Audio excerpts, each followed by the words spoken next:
Prism Sports presents Philadelphia 76ers basketball. The Hawks were in St. Louis. The Chicago Bulls were an expansion team, and the Detroit Pistons were a last-place club.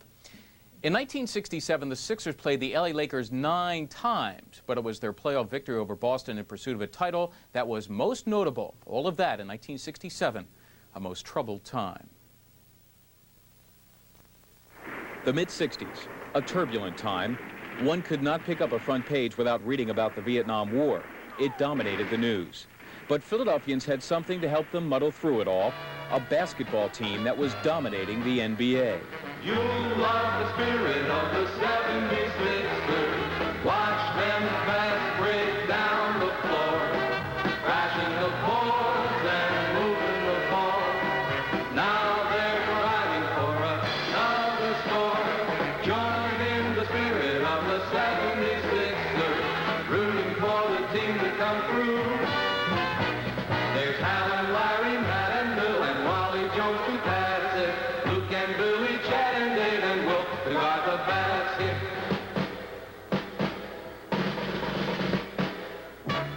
The 1966-67 76ers, considered by some the greatest team in NBA history. It's a point subject to great debate, of course, but the team was 68-13 that year, the second best winning percentage ever. The club was anchored by Wilt Chamberlain, arguably the greatest center of all time. Originally signed by the Philadelphia Warriors, the stilt went with the team when it moved on to San Francisco, then was reacquired by the 76ers in a trade 2 years earlier. The starting power forward was 6'9", 240-pound Lucius Jackson, a 1964 draft pick from Pan American, and one of the strongest players ever to put on the red, white, and blue. Lead pass to Jones. Jones fake. Jackson. Oh. Luke shattered the backboard. And in case you're interested, the basket was good. Completing the front line was Chet the Jet Walker, an original 1962 draft pick out of Bradley. Chet put the finesse into the small forward spot. In the backcourt, Mr. Jump Shot, Hal Greer, an original 1958 draft pick out of Marshall. Greer came with the Syracuse franchise when it came to Philadelphia in 1963. He loved the jumper so much, he even used it when shooting fouls. The playmaker was former Villanovan Wally Jones, drafted in 1965. Jones's jackknife jumper lit the home crowd ablaze at Convention Hall. A wonder it went in. Maybe that's why they called him Wally Wonder. Off the bench, the Kangaroo Kid, Billy Cunningham, the sixth man. Drafted the year before out of North Carolina, Billy C. averaged 18.5 points a game, 15th best in the NBA. The rest of the bench featured a mixture of veterans like Dave Gamby and Larry Costello, holdovers from the Syracuse days, and rookies, Matty Gukas from St. Joe's and Bill Melchione from Villanova. The team was coached by Alex Hannum, who also coached Jack McMahon in St. Louis to a title back in 1958. And the general manager was Jack Ramsey. All told, it was one heck of a basketball team. Greatest ever or not? I never was blessed with so much talent in my life until that 66, 67, 68, 76er team. And I think that when you have that kind of talent, you can relax a little bit on offense and give other guys a chance to put the ball in the basket, because they can sure do that. And that was one of the keys to the success of the 67 76ers. For once, Wilt did not have to score a ton. He had help, lots of it. And under orders from Hannum, Wilt helped his teammates as a passer, finishing third in the league in assists. Our coach, Alex Hannum, tried to incorporate me into the game in a different way than other coaches had. And he tried to teach me how to, like, hit that open man and make everyone active, everyone a part of our offense. And I think that it did very, very well for us. But you had to have guys like Hal Greer shooting the ball. Hey, it's great. It's a great feeling. You know, if you throw that ball in there, you make a fake two here and there, get open, the balls will get to you. And that's very, very important. Probably Wilt had his best year that year. I mean, passing, scoring, rebounding. He didn't score 63 points and we lost. He scored less points than we won. And I thought that was a big factor. He would give up himself a little bit for the team instead of worrying about maybe Wilt Chamberlain getting all the points and being happy, but his team was losing. But this team was intent on winning right into the playoffs. where Wilt continued his passing. 19 assists in this playoff game against Cincinnati as the 76ers defeated Oscar Robertson, Jerry Lucas, and the Royals in a best-of-5 series 3-1. In the conference finals, the 76ers would have to get by the only team to take a series from them during the regular season, the Boston Celtics. The Celts had won 8 straight titles before this year, and they would usually eliminate a Philadelphia team on their way to a championship. This year, though, belonged to the 76ers, and they bolted to a 3-0 lead over Boston in their best-of-7. But the proud Celtics refused to fold in 4 straight, especially on their home parquet floor at the Boston Garden. They fought the 76ers tooth and nail, literally. Then rookie Matty Kukas remembers tangling with veteran Sam Jones. We didn't play real well in the ball game, yet we were right there to have a chance to win it. And we were starting to close in on them, and we missed a shot. And if I can remember, Sam took off on a breakaway, and I figured he's got a sure layup. He's an outstanding foul shooter, but I did what my instincts told me to do and just grab him and make him get 2 from the line. Sam took a little exception to the way that I grabbed him. I did spin him around, but held him up. I didn't try to knock him down. And he came at me, and Wilt Chamberlain was there very quickly to break things up. But a lot of things happened right after that.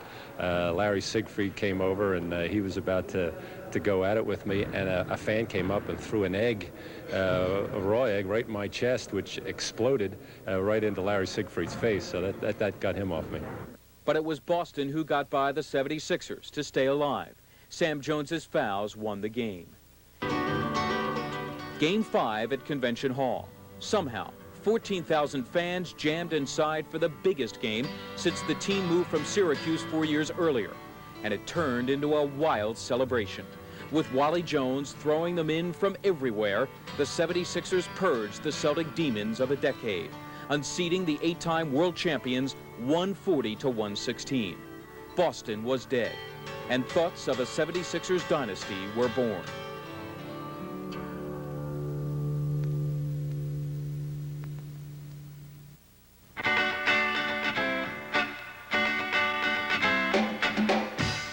For this 1966-67 Philadelphia 76ers team, there was still a championship series to be played against the San Francisco Warriors. But evidenced by this Convention Hall celebration, the team already felt like the champs. They had denied rival Boston a 9th consecutive NBA title.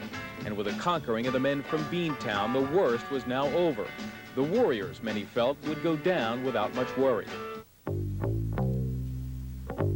But the Warriors actually lasted longer than Boston, taking the 76ers to 6 games in the best-of-7 title match. Second-year forward Rick Barry had won the scoring title that year, and he averaged over 40 points a game for the 6-game series, still an NBA record. And Warriors center Nate Thurman proved to be a worthy adversary for Wilt Chamberlain. But it was Wilt who led the way in crunch time. This 44% foul shooter made 2 at San Francisco's Cal Palace to put the 76ers ahead to stay late in the 4th quarter of Game 6. And it was Wilt who helped out defensively against the prolific Barry, forcing him into this bad shot in the closing moments. And that would be it. Game, series, and championship to the 1967 Philadelphia 76ers. You love the spirit of the 76ers. Unlike the tumultuous ride down Broad Street the 1983 Sixers took when they won the crown, the 1967 fate for the champs paled in comparison. But no one could deny this team was something special, the best in the world. And they accomplished what they did in 1967, utilizing what later became known in 1987 as chemistry. This 76ers team was a dominating unit on the court, and they were good friends off the court. After every game, our owners would take us out to a Boffa's or a local pub, sit down as a family. I think that's what a lot of teams don't have nowadays. They don't have that family atmosphere. After they finish the game, they're gone. With us, every player, down to even Wilt, everybody, sat down and talked about the game or life or whatever have you. And I think the main reason why we won the championship year, because we was a team, we were a family atmosphere. There was a closely knit group in those days. We used to New Year's Eve parties or Christmas parties, the families together. And we spent a lot of time as families together, where you don't see that very often today in, I doubt, any sports anymore. And I think that's a shame, because that's something that I don't think that's something we'll all cherish. that relationship that we were and bond that we were able to develop. They had gone through the year with 68 wins and only 13 losses. Wilt was tops in rebounding and field goal percentage, and he was also among the league leaders in scoring and assists. Guard Hal Greer was also among the scoring leaders with that patented jump shot. And how about that patented pump fake from the small forward Chet Walker? He was among the scoring leaders, and so was the sixth man in his second year, Billy Cunningham. Big Luke Jackson helped to ease Wilt's role as the physical force, and guard Wally Jones's flamboyant passing and shooting were as effective as they were exciting. Throw in the bench combination of rookies Matt Gukas and Bill Melchione, and veterans Larry Costello and Dave Gamby, and you had a team that had dominated the NBA like no team that had come before it. Few teams, if any, have been so dominant since. Was this team the greatest ever as voted by a panel of sports writers? Greatest team ever, without a doubt in my mind.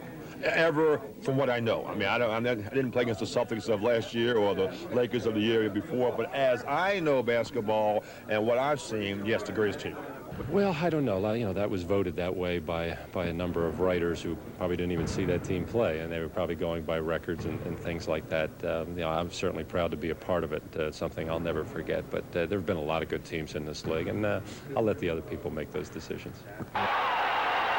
Predictably, one who does not think the 67 76ers were the greatest of all time was Red Auerbach, the coach during the Boston dynasty years of the 50s and 60s. He calls the designation of the 67 team as the greatest, in his words, a joke. I think that was a good team, but that team could never beat us in 100 years. This is no ego talking. When you say beat us, what do you mean beat us? The Celtics. Of that year? Well, they beat you that year, but they had no consistency. They had a good year, just like the great team L.A. had that one year, you see? But what happens was that the Celtics got so many awards and did so much that they had to reach out and find somebody else. As simple as that. I think that if anybody was to be considered, other than the Celtics, and other than Philly, which they had a fantastic year, was that great year when L.A. won all those games in a row, 32, 33 in a row.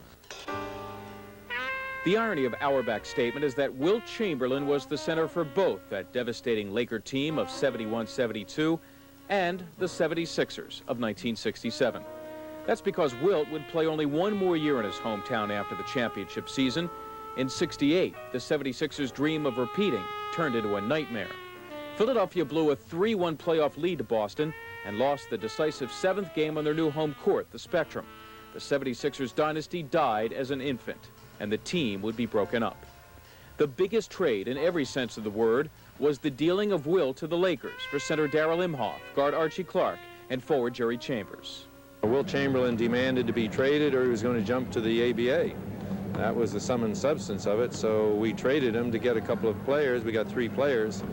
Rather than have him jump to the ABA and get none. Well, you know, that wasn't very much of a trade. That was something that I implemented myself because I was getting ready to retire from the game of basketball because my family lived in California, and I was ready to give it up.